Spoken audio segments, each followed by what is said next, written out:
virtually in Worcester, as it were. So things are a bit different from last time, obviously. And I've obviously alluded to that in the title. Not sure if you can actually see can you see the presentation at this point, or? Yes, we can. Yeah, you can. Super. So I guess if I think you've done the introduction. So I'm a GP in Banbury, North Oxfordshire. I was 10 years for the best part of a decade in the East End of London. So obviously very different constituencies, really. But yeah, my focus is on really what I've written about in my book, which is the dismantling of the NHS, really through privatisation mainly, which has been a 40-year project of particularly converting the NHS into a market system, and that's what we'll focus on. So this is the new edition of the book, which came out in 2018 when I was in Worcester at that time. I don't know if I need to minimise my thumbnail. Does that mean you can't see me, or? No, you can minimise that if you like. Does that mean you're still seeing me now, or? Yeah, we can see. We'll still be able to see you. Oh, you can still see me. Okay, fine. So yeah. So I'm going to skip the COVID bit actually, because that title kind of I guess sounds a bit like Love in the Time of Cholera or something like that. I think we'll leave maybe the COVID bit for the Q&A, because I think if I get bogged down into that, it'll be a long discussion. So I'm going to go back to the beginning of this narrative, really, which is, that's an ad buster with David Cameron. But I'm going to look at particularly two myths. The first of which is the meme that you will hear repeatedly in large segments of the press or in broadcast media, which is that the NHS isn't sustainable, it's not affordable. In fact, it's worth bearing in mind that the NHS was created in a time of real austerity, when the country was technically bankrupt after the war, as part of the welfare state. And in fact, this concept of a public universal healthcare system is, in terms of health economics, the most cost-effective, cost-efficient system, as can be seen from this chart, which is a bit old, that the trends remain largely the same. So a publicly funded, run, owned healthcare system, which arguably the NHS is not entirely anymore, is generally more cost-effective if you compare it to, say, mixed healthcare systems in Europe, or particularly the most privatized system in an advanced economy in the US, which isn't on this chart. But that kind of, if you're looking at this as a kind of X and Y graph, what you can't see there on what's on the left side is really percentage healthcare spending, rather, as a percentage of GDP, so of the size of an economy. In terms of the NHS spend, that's probably, these figures fluctuate, but probably the last figure that I can recall is around 7%. If you go over to Western European neighbours, you're looking at quite a bit higher, probably in the region of 8, 9, 10%, depends which source you look at. Some sources quote, for example, the Netherlands as high as 12%. Now, the US would be completely, actually, quite literally off that chart. It would be at about 16 to 18, or probably closer to 18% of their GDP being spent on healthcare. And that's a very key point. You might argue that the factors behind healthcare spending are complicated, but actually that trend of comparing a public system to a mixed European system, for example, to a heavily privatized system, actually shows what a lot of other evidence confirms, which is that the more you introduce market forces, as we all see, the more you privatize, the more expensive a system becomes. We're also accustomed to these kind of headlines, so a relentless smear campaign. Now, we've all probably had our own anecdotes of good and bad healthcare in the NHS. I know I certainly have, as a patient, as a relative, as a GP even. So, but there is this kind of very persistently negative depiction of NHS care from particularly the right-wing media. Now, certainly the fact that the NHS, particularly in recent years, has been kind of run into the ground, it shouldn't perhaps surprise us that care is then suboptimal. But the smear campaign is very noticeable, and this predated really the kind of NHS crisis over the past decade. So in spite of the fact that going back some time now, at the time of the Lansley reforms, so the Health and Social Care Act, which we'll come to, the kind of public satisfaction at that time was very high, and NHS performance on various studies, including the Commonwealth Fund and the OECD, has also been high, although that again fluctuates in recent years. It has deteriorated with particularly cuts and perhaps more privatization. Now, if we're trying to look at in terms of spending and cost efficiency, seeing as we're talking about that, where some of this money goes, it's worth starting at the beginning of this marketization story in the 80s, when under Margaret Thatcher, outsourcing of non-clinical services such as catering, cleaning and laundry started, followed by the 1990 Act introducing an internal market, so a limited market inside the NHS, purportedly to introduce competition, so dividing the NHS up into buyers and sellers, into trusts, whereby you had GPs or primary care trusts buying, not buying services, rather the hospitals, I guess you could say buying services, and then hospital trusts effectively selling them. So there was this kind of free market, neoliberal, if you like, mantra that if you introduced competition and choice and this purchaser-provider split, that you would increase efficiency and improve standards. And in fact, a few years later, when the Department of Health commissioned a study into this back in 2005, it showed the complete opposite, which goes hand in hand with a lot of the evidence we know since and internationally, which is that the admin costs rise significantly with market forces in healthcare. So that study found that admin costs shot up by about nearly 10% due to the introduction of the internal market. Now, that study, rather than actually using that evidence, was hushed up by the Department of Health when Parliament's Health Select Committee found out. They were shocked and dismayed, in their own words.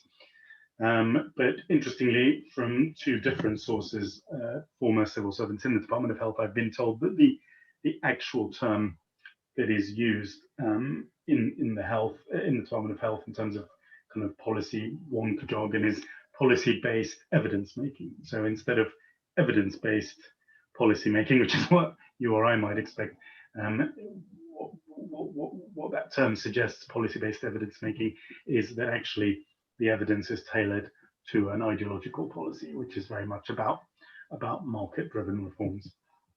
I'm just going to, try and, I think my screen seems to have frozen a bit. Just gonna try and, there we are. That seems to be working now.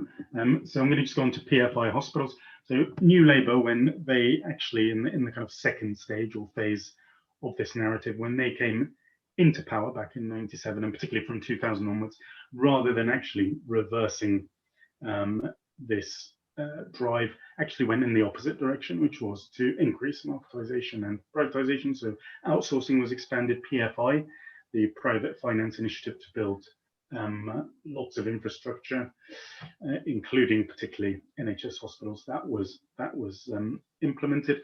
The result of that has been massive PFI debt, so private finance initiative debt for the NHS. For those who aren't familiar with PFI, what it basically means is the private financing construction and then running of infrastructure such as hospitals, rather than the traditional method of taxpayer or treasury funding, so kind of public funding of infrastructure. And so that debt for the NHS is approaching something like £80 billion for what would have been an original capital cost of 7 times less, about 11.5 billion. So that gives you an idea of the amount of wealth extraction. They're going to these corporate consortia of financial companies, banks, construction firms, and the facilities management companies who run the services in hospitals. And for the whole of the UK, for all infrastructure, so not just the NHS, that debt is a whopping over £300 billion for projects. And now we're talking about schools, as well as hospitals, prisons, roads, railways, that should have cost about 55 billion. So that's a difference of about 250 billion pounds, which got me thinking some time ago now what that could buy you. Well, it could pay for all the nurses in the NHS for 10 years, plus all the consultants, non-locum consultants for 10 years, plus all the GPs for 10 years. You'd still have over 20 billion to burn. You could train the next generation or two of surgeons and build 80 state-of-the-art hospitals, pay for tens of thousands of cancer patients. If you wanted to keep it simple, you would cover the entire NHS budget for about 2 years. Obviously, that budget cost does go up with over time, so it is I guess a bit more than it was when I first started writing about this. But we're still talking about in that ballpark of 2 years of the NHS budget would be covered by PFI. Alternatively, if not my team, actually my team's Liverpool, but this is an old slide as you can tell, but it would cover Wayne Rooney or whichever chosen football star's salary as well, should that club require a bailout. Instead, that money goes to people such as David Mehta, who in this Telegraph profile was described as the man who owns 28 hospitals and a motorway.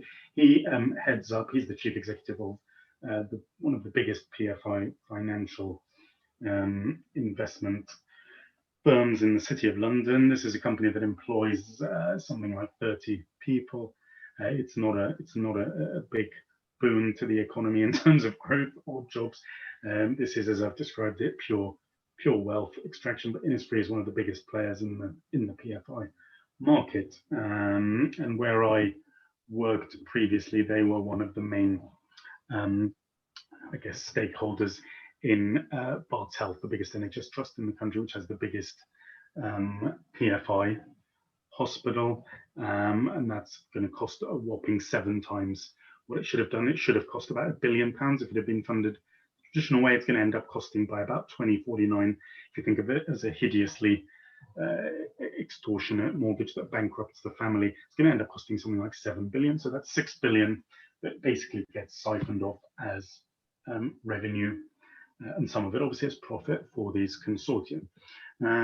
So there's a strong, I think, pretty straightforward public interest argument for resolving PFI. I won't get bogged down into the details of that. I think safe to say that I think renationalising the complex financial instrument, the special purpose vehicle, as proposed by certain campaign groups such as People Against PFI, would be the optimal solution rather than some other solutions that have been proposed in an attempt perhaps to appease those powerful interests. So PFI is kind of a largely untold story, although it did explode into the national consciousness with the collapse of Carillion and other companies such as Capita, for example, who've been involved in PFI, and Interserve, who ran into some kind of financial trouble with their profit margins. So it's during that was back in about 2018-19 that those headlines did suddenly puts PFI, which has often been below the radar, in the spotlight. The second myth, which I'm just conscious of time, obviously, which I'm going to focus on is and this is more, I think, more important in terms of my area of interest, is this idea that the NHS isn't being privatised. We've already seen how much marketisation happened in the first 2 stages in the 80s, 90s, and going into the zeros or the noughties during the New Labour years. Under New Labour, we also saw hospitals turned into this anodyne label of what's called foundation trust. This basically does mean semi-independent businesses in which foundation trusts have a degree of independence. They're free to make partnerships. They, as we shall see, they can certainly have a lot more private patient income, and we'll come back to that. We also saw quite a bit of outsourcing in GP out-of-hours services, and even in some GP services, as well as the other market-driven reforms that we've covered. I'll probably skip some of these slides. So fast forward to the third phase with the Conservative-led coalition government under, first of all, David Cameron, promising obviously not to mess with the NHS before unleashing the biggest top-down reform in the form of the Health and Social Care Act under Andrew Lansley. Now, this is a doorstopper. It's a whopper of a piece of legislation, about 3 or 4 times the size of the original NHS legislation when at its inception. And it's been compared to the rather arcane complex of diplomatic issues from the 19th century, known as the Schleswig-Holstein question, of which the Prime Minister at the time, Lord Palmerston, reportedly said only 3 people have ever understood the Schleswig-Holstein business: Prince Consort, who's dead, a German professor who's gone mad, and I, who have forgotten all about it. So you could argue that, as I think we've all been bamboozled by it, that there's a certain kind of Jackson Pollock abstract expressionism going on with this reformation of NHS structures. This is what they were did actually look like. Now, you could even argue that this deliberate obfuscation and complexity is designed to keep us campaigners on our toes, constantly dealing with upheaval and one reform after the next. Fortunately, whilst these interests get on with the real business of carving up the NHS, sounds very pretentious. Fortunately, those aren't my words. That's to paraphrase Mark Britnell, at the time one of the most powerful and influential civil servants in the Department of Health, went on to work for KPMG, and he said in comments that were not for public consumption to a private equity conference in New York that the NHS will be a state insurance provider in the future, not a state deliverer. The NHS will be shown no mercy, and the best time to take advantage of this will be in the next couple of years. So this is one of those really, this was I should hasten to add, nearly 10 years ago at the time when this legislation was really coming out. So this caused no amount of dismay, because it's this kind of illuminating quote which just immediately, as we shall see with some other quotes, cuts through all the PR, the spin, the smoke and mirrors. Jeremy Hunt, also quite relevant in this context of illuminating quotes, who did co-author a book with Conservative colleagues called Direct Democracy, in which, although he didn't write it, there was a chapter calling for the NHS to be dismantled, to be denationalised, is the euphemism of choice. And he was obviously the longest serving health secretary. Jeremy Hunt, in his well, I guess attendances or meeting, I'm trying to find the right word, sorry, his appearances before the Health Select Committee has often cited the model of Kaiser Permanente, which is a California-based health maintenance organization that's relevant to some of the latest reforms that we'll come to. And he's often cited them as a model of what the NHS should emulate. Of course, omitting to mention that the Kaiser Permanente is notorious for patient dumping, which is a phenomenon where patients whose insurance policies have expired are dumped on the street, often in hospital gowns, without any thought for their welfare. Tim Evans, the late, I think, Professor Tim Evans, who was an arch privateer, also was once quoted as saying he looked forward to a time when the NHS would simply be a kite mark attached to a system of purely private providers. In other words, something along the lines of full-scale outsourcing under the NHS umbrella. The NHS as a logo, a corporate logo, if you like, or a logo that obscures the extent of private sector and market activity. Now, what does this legislation in the third phase, the Health and Social Care Act 2012, what did it do? It abolished the NHS in legal terms, which means that the Health Secretary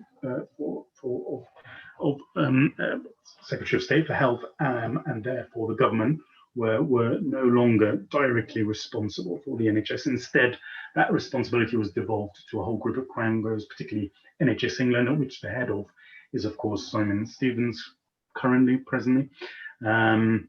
It also meant the opening up of NHS contracts to greater outsourcing through really an obligation to outsource on the behalf of the CCGs. So these new structures that were created to replace primary care trusts across the NHS, and those have obviously now given way to even bigger, more consolidated structures, STPs, that we'll come on to.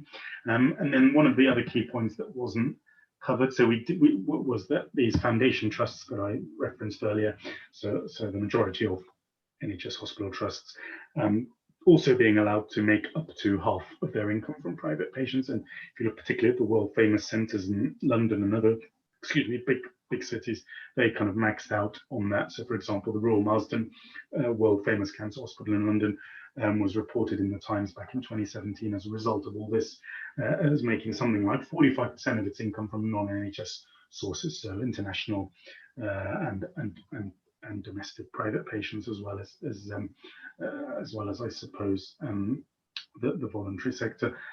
We saw the numbers go up. We're still obviously dealing roughly in single-digit figures at this point, but we did see in overall terms the proportion of the budget outsourced to the private sector doubled from about 4 to 8%. And in fact, that's just really looking at, I think, frontline services and contracts. It actually underemphasizes the extent of privatization in terms of things such as PFI, for example, which wouldn't really be counted in this kind of figure, and perhaps even all kinds of other contracts under the radar, for example, for perhaps kind of hospital delivery of kind of hospital logistics, facilities management, etc.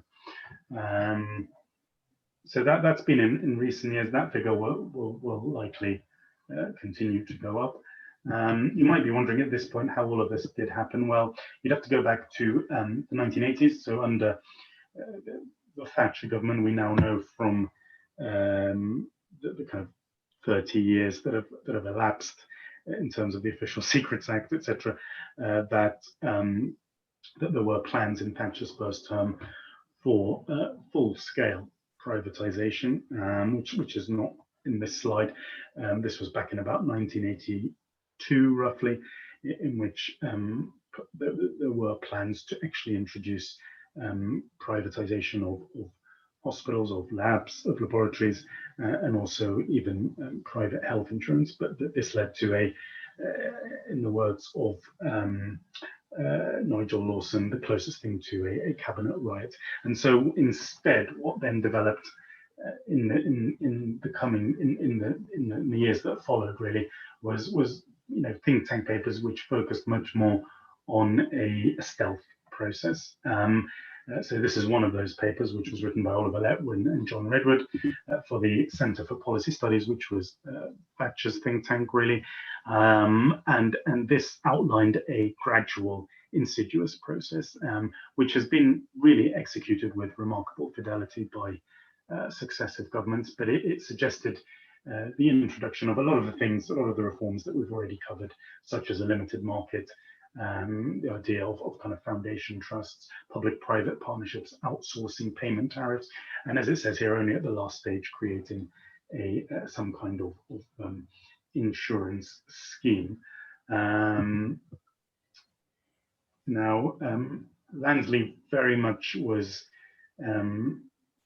someone who idolized Norman Tebbit, one of obviously Thatcher's ministers who had been responsible for privatizing BT. So Lansley did actually see him as a political hero.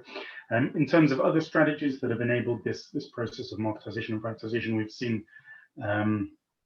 we've really seen in many instances of health secretaries, ministers, others at the top levels of really the Department of Health or NHS management, what is kind of again a well-established phenomenon known as the revolving door, whereby these kind of public servants, public officials go off to work for private healthcare or other corporate financial interests who've benefited from this process. In the case of, say, Alan Milburn, new Labour Health Secretary, there's a list of some of the companies that he did end up following his resignation go off to get paid work for.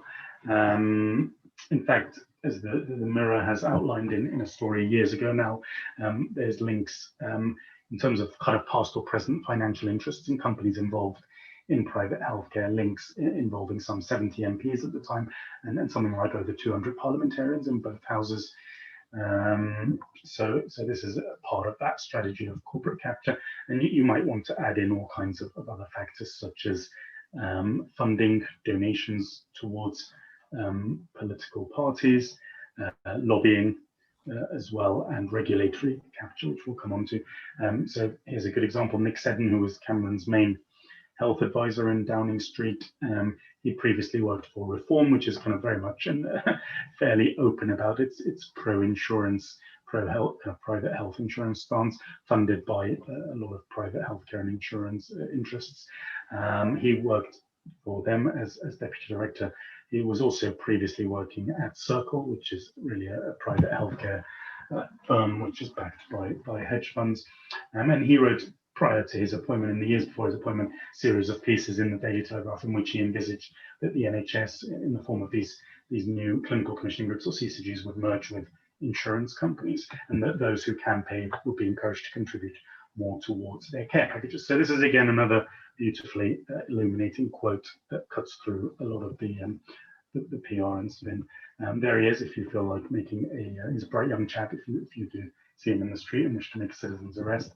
Regulatory capture I've alluded to. So here is an example of Monitor. This is an old slide, but a good example of senior personnel in key positions across NHS policymaking management, whose backgrounds in management consultancy and Big Four accountancy firms is quite revealing, because these same interests are very much, as we shall see, driven this policy of kind of free market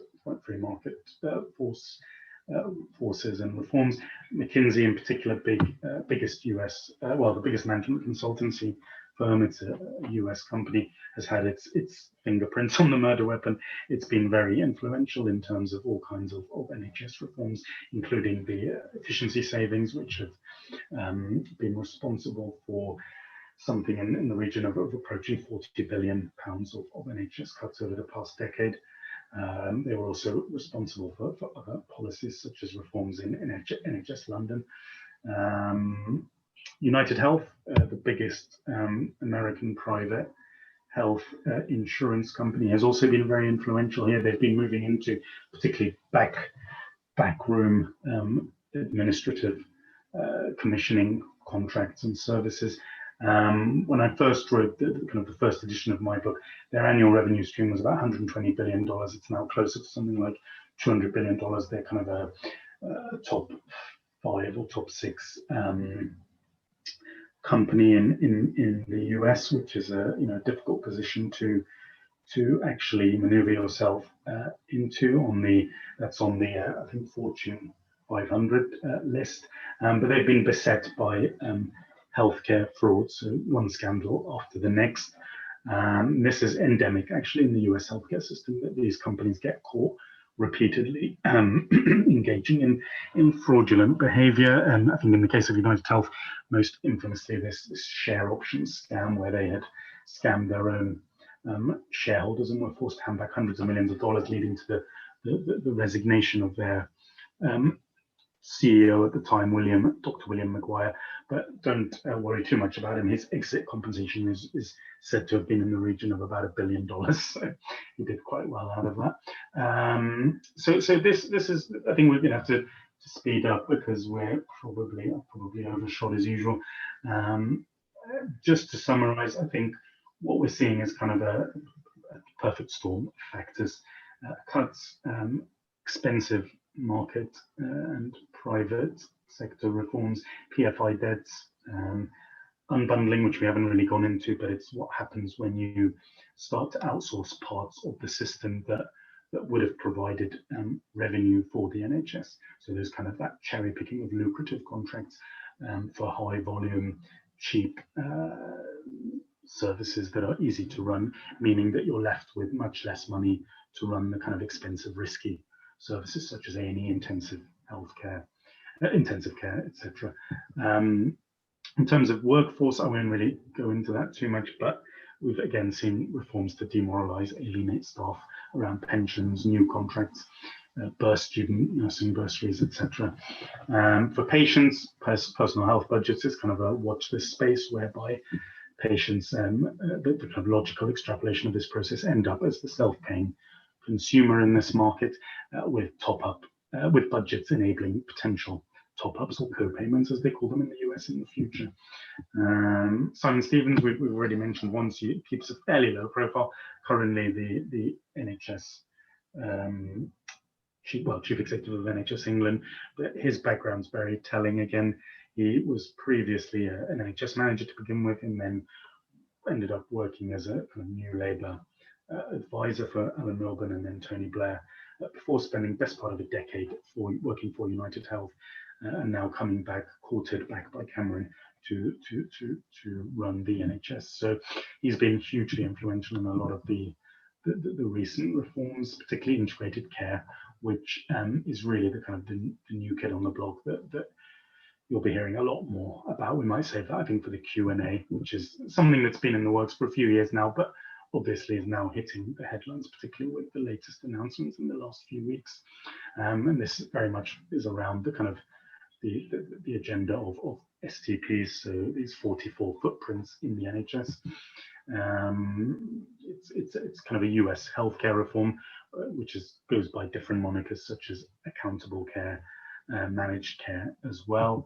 And I think what this does is it dovetails with an agenda of closures, of sell-offs of NHS assets and land cuts, at the same time that you may go on to see chains of super hospitals as suggested by the Dalton review, some of which may be run privately, and networks of GP surgeries, creating potential economies of scale that, as we've seen in social care over the past few decades, are quite likely to be very enticing for private equity and hedge funds, amongst other private interests.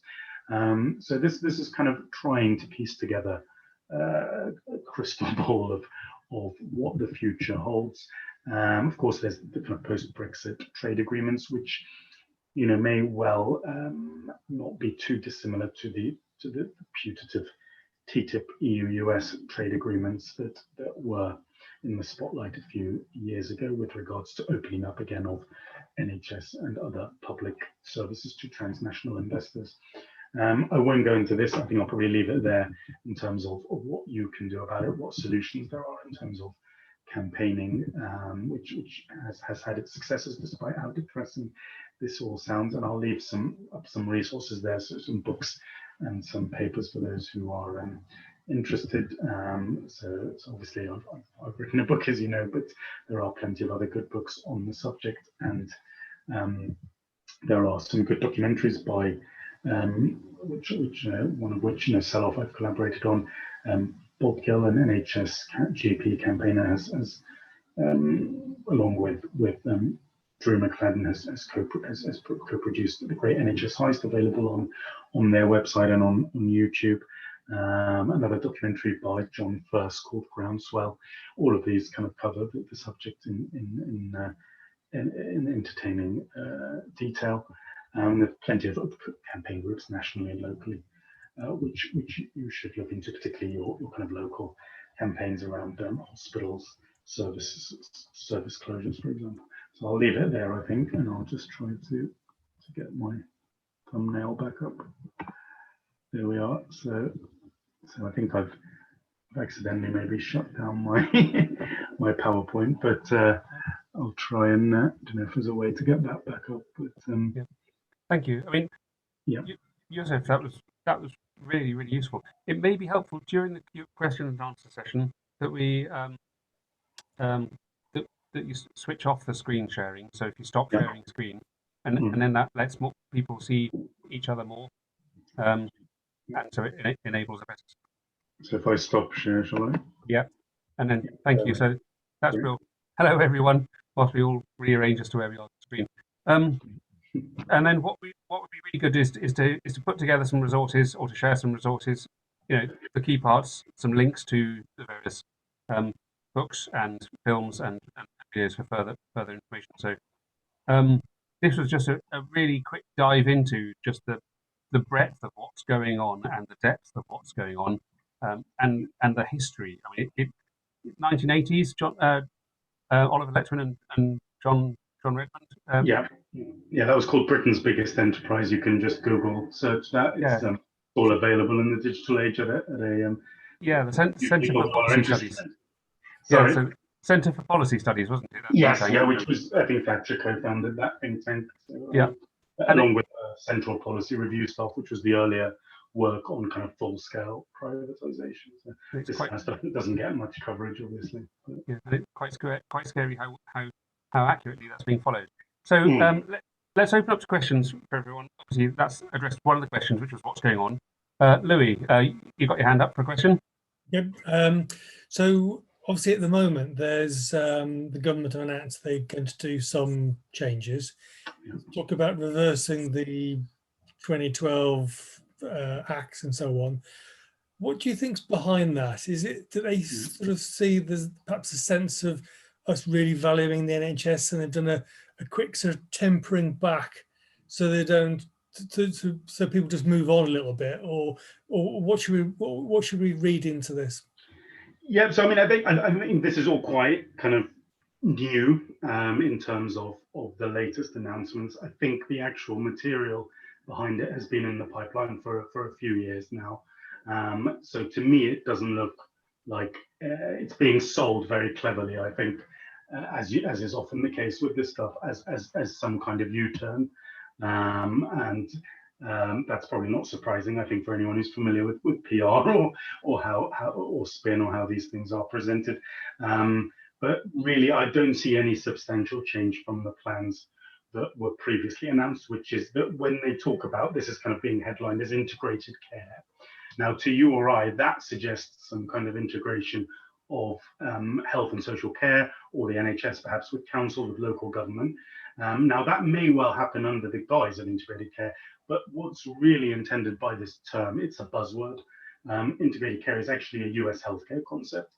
It's also known as accountable care, managed care, and what they use it for in the in the US is that you have a number of bodies or organizations which are working together, they are coordinating together, and the kind of incentive is that by providing, amongst, I guess, other routes, but by providing, for example, healthcare in non-traditional settings, such as care in the community, that you can try and generate savings, and then, as they call them, but that can actually also translate as profits for those stakeholders who are involved. So there's that kind of incentivization going on to try and reduce costs. Now, one of the features of this is, for example, something that's been mentioned in these recent in this recent white paper and has been mentioned before, which is capitated budgets. So having actually a ceiling to the amount of money that is given to, say, local health and social care services, and that's very problematic because it means that in spite of, rather than actually meeting the needs of the population, you've got a fixed budget, and you're therefore going to start running into a lot of the problems and worse that we've experienced in terms of overstretched, under-resourced services. But yeah, integrated care is, for me, it's what it really is. I think is you're going to start seeing something that's already been talked about in the past few years by campaigners, is also a consolidation of privatization. So with the Lansley reforms, the Health and Social Care Act, you had 211, I think, off the top of my head, CCGs. It was on a smaller scale. You had the contracting out, or the obligation really of CCGs to put out contracts to tender. But actually at the time, what was reported in the health trades press was that certain companies, UnitedHealth, Serco amongst them, pulled back. They found that these kind of smaller contracts were not as lucrative or as profitable perhaps as was hoped, because healthcare isn't necessarily that lucrative unless you do certain things, such as what we've talked about. So for example, the kind of fraudulent behavior that exists in the US system, whereby you maximize the bills, the insurance premiums, etc. That's how you actually start to make something that should be a universal public good or a social need into something profitable. But I won't get bogged down too much in those details. And so this kind of consolidation, where we're potentially going to end up with, when we talk about integrated or accountable care, whole regions, whole chunks. So these 44 STPs, these 44 footprints, the NHS being divided up in England into 44 footprints. That's obviously a consolidation down from the over 200 CCGs. So you will then have health and social care contracts, regional. These will be regional contracts that are then potentially, well, are going to be run by an organisation. That could be an NHS organisation. It could be, until we see any kind of legislation, could be non-NHS groups, and they will actually delegate or outsource those contracts to others as well. Now we're dealing potentially here with 10-year multi-billion-pound contracts to run whole chunks of the NHS. For example, in Nottinghamshire, in terms of this transition towards integrated care, we've already seen the contract there to bring about this transition handed to Capita and a major US health insurer called Centene, their British arm, which is called Centene UK. So that's kind of an example that this kind of clear and present threat and danger is not some kind of shadow. It's actually a very real thing that is happening. So I think when you combine that with the shrinkage of the huge plans that have been outlined for reducing the number of NHS hospitals, that's, remember, a project that's been happening over decades. A lot of people aren't aware of that unless you're perhaps a bit older or you've worked in a particular area for a long time. But I certainly became very aware of it in Tower Hamlets, where I was, of how much shrinkage of services has gone on. And I think if you start delving into your local area, you'll find that that's the same in terms of hospital closures, cutbacks. So you've got that shrinkage going on at the same time that you're potentially looking at chains of super hospitals, so centralization of services into bigger centres, shrinkage of kind of your smaller cottage or district general hospitals, and then you're seeing also, we've seen hundreds of GPs closing as well across the country, the smaller GP services, and the other GPs, really the kind of medium to bigger ones, being really kind of corralled into networks. So these networks of federated organizations, and this is the kind of economies of scale that I'm trying to kind of allude to, which I think is once you start to create these structures, whether it's these regional health and social care contracts or these networks of GP surgeries or chains of hospitals, what you're really doing, if you look at that from a privateer's perspective, from a corporate or financial interest perspective, is you're creating something that's much more lucrative, much more enticing than, say, here's the contract for physiotherapy for Worcester or something like that, which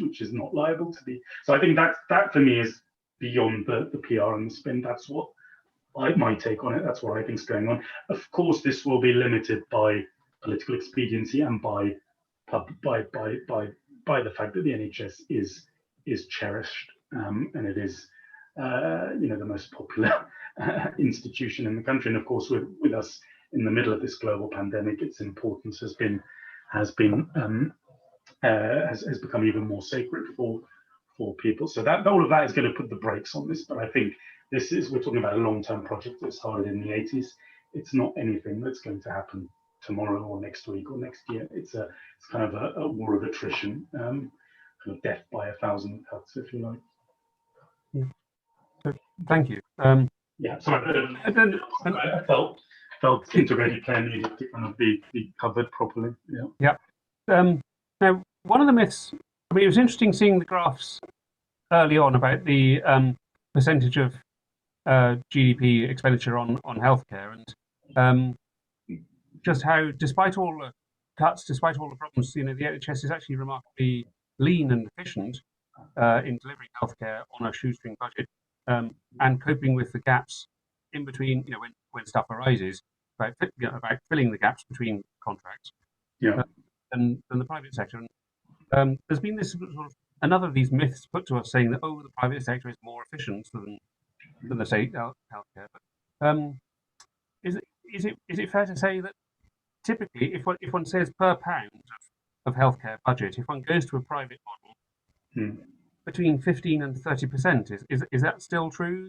15 to 30% is what goes on the admin or the funding of the finance side of things. So actually, it means you've only got, for every pound spent, you've actually only got 70 pence in the pound being actually spent on healthcare, which it utterly explodes the myth of efficiency of the private sector. Yeah, absolutely. So there's a really kind of fundamental points that you've covered, Andrew, right at the heart of this, in terms of if you're looking at this in terms of evidence, in terms of health policy, health economics.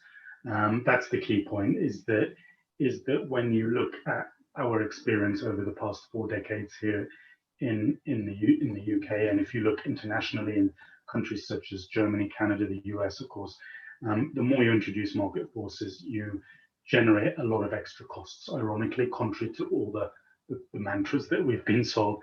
And there's 2 main reasons for that. One is that, again, ironically, when you introduce market forces, such as we've seen the internal market, the expansion of that market, PFI, outsourcing, the health and social care, etc., what you actually end up doing is creating a lot of bureaucracy, a lot of market mechanisms and bureaucracy. And as that paper we alluded to from York University, which was commissioned by the Department of Health in 2005, showed, admin costs shot up by about 10% over the last few decades since the 70s. And that's largely due to marketization.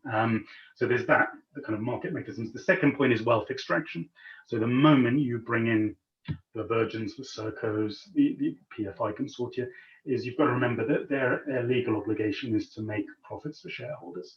So they will try and extract as much profit as is feasible through reducing services, through cutting wages, whatever it might be, and often providing a poorer service. So with PFI is probably the best example of wealth extraction, whereby you turn these kind of public, and we've seen this kind of financialization everywhere. It's not just in healthcare; it's in housing, of course, most prevalently. But you're seeing how international investors kind of extract that wealth. And if you look at social care, very good example of that, whereby something like a third of residential and nursing care homes are now run by big providers, and a lot of that's backed by private equity, by hedge funds, and that's a clear wealth extraction process. We constantly hear about a funding crisis in social care, but actually the returns for those interests, if you scrutinize the small print, are very good.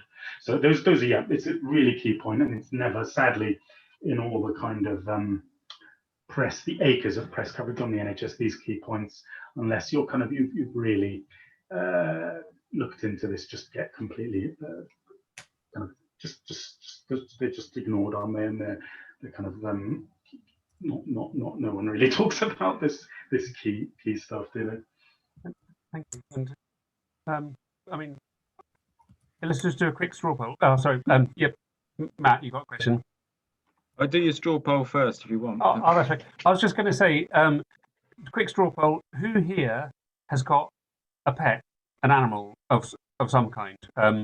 So I'll say yes, and I can't see Karen or Stacey's or Paul's hands. But yeah. Thank you, Matt. Oh, thank you, Karen. Yeah. So challenge. I mean, if one looks at what the cost is for small animal veterinary care, and just how, I mean, there's 2 aspects of it. One is eye-watering prices that you think, good heavens, how come? And then if one compares that to, say, large animal, farmer style veterinary, the labour hours, there's a massive difference. And the sort of simplistic person in me would say, well, if you've got insurances, pet insurances, there's a kind of a vicious circle that builds up of pet insurance being expensive, but covering the cost of the vet's bills, and then more and more options suddenly start magically appearing. So at some point, the question of over-treating arises. So at the point where the patient is no longer just a patient, but also a source of revenue, and just the worry of how that private market scenario relating to animals actually relates to human healthcare, and the eye-watering costs that one sees relating to private healthcare for someone who's had an accident or just given birth or oncology treatment in the US, and it bankrupts people. I mean, it's just appalling, and that's exactly the kind of dystopia we really need to avoid. And yeah, so I'm just trying to see where the benefits are. But yeah, anyway, I'm talking far too much, and so please, everyone, ask any questions that you have, and don't be put off. Oh, we have got it recording, but that's just for the benefit of people who couldn't make this session. It's not sort of going on, national TV. But so if I just call out some names, so Paul, do you have any questions? I did have my question. Matt, sorry. That's all right. You're too busy talking. You didn't. It's kind of a general one about how best to kind of communicate, and particularly us, like maybe using a local press, things like that. Because often what we find the problem is, we say the Tories are going to, they're privatising NHS, are doing this, and then you'll get the local MP will just be like, I believe in the NHS and it will always be free at the point of use, which doesn't get to all these hidden issues underneath. It might be free, but maybe in 50 years what you get maybe is so rubbish that everyone's going private who can afford it. So it's how you get underneath that, because you mentioned stuff about the cherry picking and all those things. So it's kind of, we come to these talks because we're so concerned that we kind of know a bit about it already. It's just trying, how do you get that message out there, kind of in the local press? It kind of Worcester's got a Conservative MP, but it's been Labour in the past, so it's a swing seat. So it's like something that we should be able to attack them on, but it's how we do it. Yeah, absolutely. I mean, I think one of the key points, sadly, is that this has also been a cross-party, as you can tell from the duration of it, and the details that were outlined. This has happened across Conservative, New Labour, Lib Dem coalition governments. So I think there's that, which tells you, I think, a lot in terms of the corporate capture that I talked about, which is that it's not really Matt Hancock or Jeremy Hunt or Andrew Lansley. I mean, Andrew Lansley was perhaps more involved than others, but it's not really them who are driving the policy. This is being driven by some powerful interests, particularly obviously private healthcare insurance companies. I mean, if you look at the Health Trades Press, there's a quote from I think one of the analysts where he says this is this opening up of the UK, of the NHS and of other international healthcare markets is being driven by the saturation of the US healthcare market.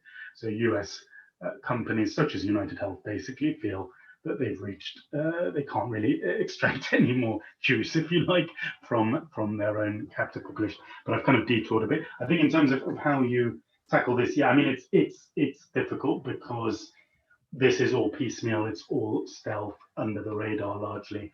And as you say, on the surface, things look the same. So it remains free at the point of need. You go to your GP, you go to A&E, you're still getting the care, but admittedly, I think there's been a massive erosion in the quality of that care over years, if not decades, because of all the deliberate policies we've talked about.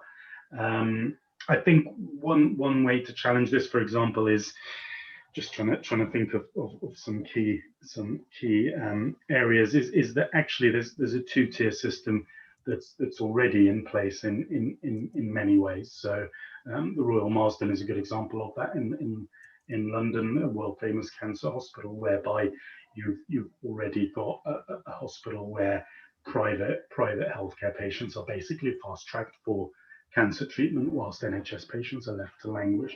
So that's kind of a two-tier system that you will see that is emerging in many bigger centres, which now have their private patient wings and private hospitals kind of on the or centres on the site. I think it's also worth, when David Cameron used to obviously stand or his successors at the dispatch box and say that it doesn't really matter who provides the service as long as it is free at the point of need. That's very disingenuous, and I think he probably knows that. Although, as with all leaders, he will have delegated this to others. He's not going to have a massive command of the subject. But I think you can challenge that, particularly on as you say, on the nature of outsourcing. And I think something like outsourcing is probably a lot more unpopular than it was pre-COVID. I think people have a bit much more understanding of it and how problematic it can be, and you don't even need to explain what it is. I think we're all now familiar with the colossal waste of a £22 billion test, trace and track operation, which went to obviously to Deloitte, Serco, et al. So I think that's important. But of course, you're right. You're getting into technicalities that are simply going to be a massive switch off for people trying to explain cherry picking and unbundling. I think that the real key, as with all change in history, is actually local and bigger campaigns. It's I think when you look at the history of the 20th century, it's really kind of it's mass movements, it's direct action, which really forces powerful interests to concede, to make concessions, as I think most of the people in this room know, even if it is a virtual room. But yeah, I think it's concentrating probably on your local campaigns, which, you know, when you look at the Lewisham campaign or you look at campaigns in Gloucestershire, I think if I'm not that familiar with everything that's going on in Worcester, obviously, but I think that's going to be your key, is that people won't really want to engage particularly with the technicalities of the Health and Social Care Act, but I think what they do care about is when they can't get a GP appointment or they're on a massive waiting list for their local hospital, and those are the issues that need to be tackled. And I think not assuming that when there is a change of government, that necessarily means there's going to be a substantial change in policy as well. I hope that tries to address some of the issues, but I wish I knew the answers, because it's I think that campaigners have been on the back foot for a long time now. Yeah. Thank you. Yeah, so always keen for good sort of clear guidance about how we can get the messages across, how we can get the dialogue happening, how we can get people thinking. Now, just looking at the clock. Add in Lewisham, it was when they kind of halted the closure of their hospital. That was about just intensive campaigning on the ground. Obviously, you can't really do that now, right now, but it was kind of pamphleteering and flyering kind of people in the high street stores, bus stations, train stations, that kind of stuff. That's how they got massive engagement, leading to tens of thousands of people on the demonstration, forcing the kind of the local authorities to actually revisit the plan. Brilliant, thank you. Just looking at the clock, it's 8 o'clock. We normally run for an hour, but if you're good for a few minutes longer, that'd be lovely. Thank you. Marjorie, you had a question. Yes, I've got a question and also an observation. The question first. No, I'll go with the observation first, because that won't take very long. And that is that it's so dispiriting to see that all this stuff has been done by men, and there's never been a woman health secretary. And I'm not saying that if there had been a woman health secretary, things would have been different. Probably not. She would probably be another dyed-in-the-wool private finance person. But I do find it very dispiriting. The whole thing is dispiriting. But my question is about staffing. We're always hearing that the NHS is understaffed, that there's 10,000 vacancies for nurses and so on and so forth. And they've been making it harder for people to get qualified in this country by things like taking away nurses' bursaries. Is this a deliberate policy to understaff the NHS? Yeah, very good question, Marjorie. Thanks for that. Yeah, I mean, I think there's at the last count that I remember something like 100,000 or more vacancies across the NHS, which is obviously one of the biggest employers in the world, up there with I think the I'm trying to remember. I think it's the Chinese Postal Service and the US Army. So it's so yeah, it's a huge employer. But I think personally, and my kind of brief take on that would be that, yeah, I think if you're engaging in the program, we've talked about cuts and closures and privatization. Yeah, you probably do want to downgrade your staff numbers, don't you? If you've got an organization that employs something like 1 million people, then you're probably not looking to keep those numbers, are you? And remember that, of course, the staff, the cost of wages is the biggest overhead for any organization. So obviously, again, if you're undergoing a process of austerity and privatization, you're going to be doing that. And we've seen that, I think, quite clearly, as you've highlighted with the axing of the nursing bursary. Admittedly, that's, I think, been partially reinstated, but not as nowhere near it. Well, not as good as it was. And we've seen it with the junior doctor contracts. I think we've seen it with other contracts. I think future consultant contracts being renegotiated. I think already starting wages for consultants who've obviously spent many years to get to that position in terms of training and made a lot of sacrifices, are significantly below what they used to be. Same with pension reforms. So yeah, I think what you're doing is you're certainly on one hand you're creating conditions for the workforce that are less favorable, that end up alienating and demoralizing them. And I think one of the other aspects you see with what you always see with privatization is de-skilling. So this is now the introduction of, instead of actually investment in the NHS and in other public services, what you're doing is seeing the introduction of roles such as physician associates or assistants, for example. So this is a cheaper workforce where you have someone who's basically, with all due respect to them, is less trained up and less skilled, and you see this kind of delegation of roles. So you see healthcare assistants doing the jobs of nurses doing the jobs of doctors. Nothing particularly wrong with that. I don't mean that doctors have some kind of God-given monopoly on providing these services, but they're being paid. They're not being paid that rate. So the healthcare system will have to take on the role of a nurse without being paid better. And if you look at individual trusts, you'll see the downbanding of staff as well. So they're kind of put on lower wages and yet doing kind of higher skilled roles. So this is all, it's all certainly a recipe that is deliberate and I think doesn't provide good care. Thank you. Yeah, thanks. Yeah, plenty of food for thought and some good suggestions. Louis in the chat was saying it would be good if we could have some kind of, work together on some framework for, campaign tools. So literally a pre-starter or pre-seeded template just to help local groups campaign and get the word out on the street. So it really is grassroots. So it'd be lovely to maintain this dialogue and work with you sort of going forwards. If that's absolutely, yet another thing to do. Yeah, but definitely. And we had a really interesting talk, thought-provoking last month by Bob Rhodes about transformation of social care.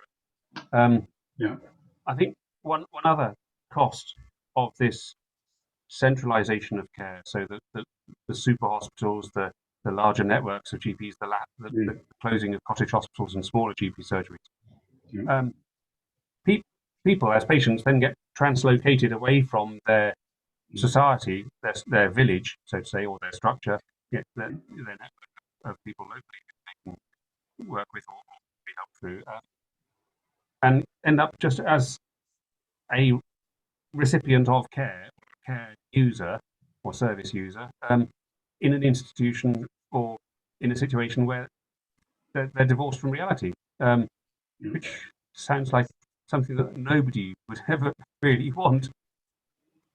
So it's not just about the finances side of it, but it's the human cost of what happens as this goes on. It's quite appalling. Absolutely. Yeah, I think once you get away from kind of your local community, local hospital, you do lose something definitely with some kind of big tertiary centre, and it's also dangerous. I mean, when you look at maternity care, other emergencies such as heart attacks, strokes, trauma, or any other kind of emergency presentation, then and having to travel much further. When you look at some of these reforms, and it's the same pattern everywhere. So where I've been in London compared to Oxfordshire, I'm sure to kind of Worcestershire and where I live in Warwickshire, it's the same pattern where these smaller DG district generals or cottage hospitals are closing and A&Es are being downgraded and maternity services are being downgraded. It's very dangerous in terms of availability of those services and the ability to get there, particularly for those service users who need them, such as the elderly and young mums, for example, or young families. So it's often, if you're going to challenge, particularly one of the things you can do is attend CCG meetings or your other kind of local health bodies to kind of the scrutiny committees. It's important to challenge their decisions, because if you particularly when you look at those areas where they've been quite successful. You need people who are very much kind of week in, week out, holding them to account and actually scrutinizing each publication that they produce. That takes a lot of work. It relies on people who either have that free time or are retired perhaps. But that's how it's important to hold them to account and to challenge these things, because the justification for these reforms is often, as far as I'm concerned, hogwash. And it's, for these GP networks, they're saying things like, well, we're going to be able to provide better services for, rather than previously a few thousand, or say 10 to 12, 15,000 patients, for 30 to 50,000 patients. And it's and the amazing thing is that a lot of my colleagues, I find, that are, perhaps because they've been on the receiving end of years of rote learning, are very good at just perpetuating this stuff and actually just rehashing it unthinkingly. So I think in my experience, I wouldn't rely necessarily on medics to some of them do have obviously allegiance to the NHS, but I wouldn't necessarily rely on them to save the NHS. I think that'll be down to the public, particularly. Thank you. That's a very strong point. So it's we can't ask the doctors to save the NHS, because they're full on in the rush. But it's down to the public, and if the public want it, then they need to stand up and actually do things. So grassroots action, brilliant. Exactly. Seeing the time, 10 past. We've got time for one more question. Raise a question now, or wish you had. Matt. Oh, you need to unmute yourself, Matt. Right, I'm there.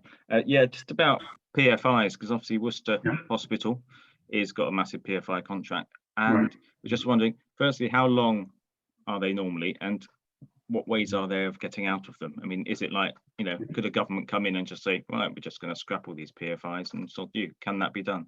It's a very good and very important question, because it's one of my hobby horses, PFI. I'm not as knowledgeable perhaps as some people, such as the People versus PFI group. So if you're interested in that particularly, do please go on their website, have a look at their work. But there are obviously various solutions that have been proposed. In terms of the kind of local scenario, one of those solutions which has been implemented is a kind of a buyout of your PFI, because in one or two cases they've looked at the costs and found that if they buy out their PFI contract, that it's cheaper basically than paying it over the mortgage term, as it were, which is usually, I think off the top of my head, something like about, it's a bit like a mortgage. It is about 25, 30 years. Often it's the case. So, for example, the biggest PFI in the country that I mentioned, which is Barts Health, I think that runs until 2049, for example, but that's already been around for quite a while, a good decade or more. But in terms of, so that's what you would call a commercial solution. Now, that's probably not feasible over the entire country. Another solution that's been proposed by some parts of the Labour Party, which I think are more the kind of new Labour elements, has been some kind of windfall tax. Again, I would be personally opposed to that. I think that leaves the whole structure intact, and it's just some kind of, you're just skimming off the top. It's not, you're still left with this huge, colossal debt. I think the most progressive solution is the one that has been proposed by this campaign group and by academics there, which is to renationalize the financial instrument at the heart of this. So you're taking, you've got that kind of principle, as it were, of this PFI debt and the interest and the kind of facilities management side of it, which is the running of the services. And I think you basically, you take that into public ownership. So that gets renationalized, and therefore you're effectively ensuring that you don't have this hugely damaging debt that basically destroys local health economies, leads to closures and cutbacks of other services nearby. And then, of course, there will be the matter of compensation. That's going to be a legal issue, really, or an issue behind closed doors. There would, of course, there would have to be some kind of process of compensation, because these are legal contracts. That's going to be I guess a complex matter for lawyers and others to kind of to wrestle out. But yeah, I think that for me would be personally the best option. I think we're sadly Yeah, a sounds good. long way away from that. But, Hey ho. Thank you. So that's been a really eye-opening talk, and thank you very much for your time with this, and thank you everyone for coming. So, you know, I mean, what's going on? Very, Yeah. very interesting and horrifying. It was in equal measure. Yeah, I mean, I think awesome is very much how it's, you know, awesome and awful. But Youssef, it would be brilliant to work with you and develop some information, some basic tools, some further reading, some public messaging, all this sort of thing that will be really necessary to help get this grassroots, you know, to get this call out to the public, wake the public up of actually there is something they can do rather than it just being a despair. exactly. I think we all need some hope, especially now. And Yeah. very grateful to you for your time this evening as well, especially. You're welcome. Thank you for having me. Yeah. Thank you. Hopefully we'll be back in Worcester at some point. Yeah. Okay. Yeah, that would be super. We look forward to being able to do this in person and actually even perhaps even having a coffee or a tea or a pint afterwards Exactly. as well. Thank you so much. Yeah. Okay. Take care. Have a good evening. Thank you. Keep well. Bye. Bye. Bye, everyone. Thank you.